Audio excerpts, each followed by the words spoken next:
Welcome to IgnitED Labs Online. In this tech tour, we will be learning about Blender and familiarizing ourselves with CGI, which stands for Computer Generated Imagery. CGI describes still or animated digital content, such as characters, scenes, and special effects. It is famously used in movies, but is also used in video games, architecture, art, and more.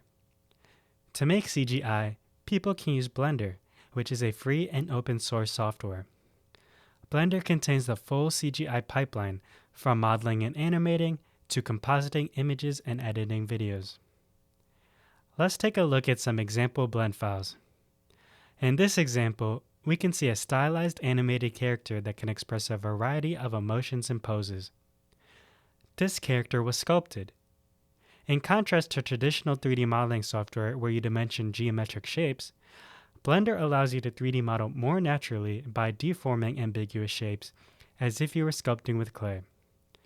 However, you can also create and import realistic models.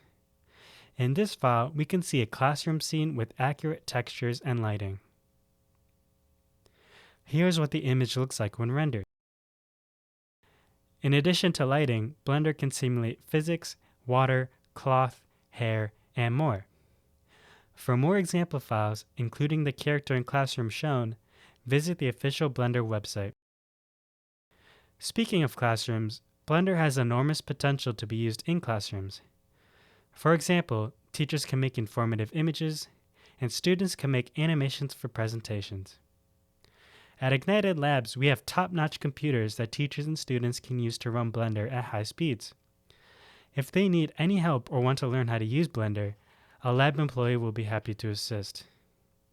In conclusion, Blender is a powerful free software used to make computer-generated imagery, or CGI, for a variety of entertainment, art, and information purposes.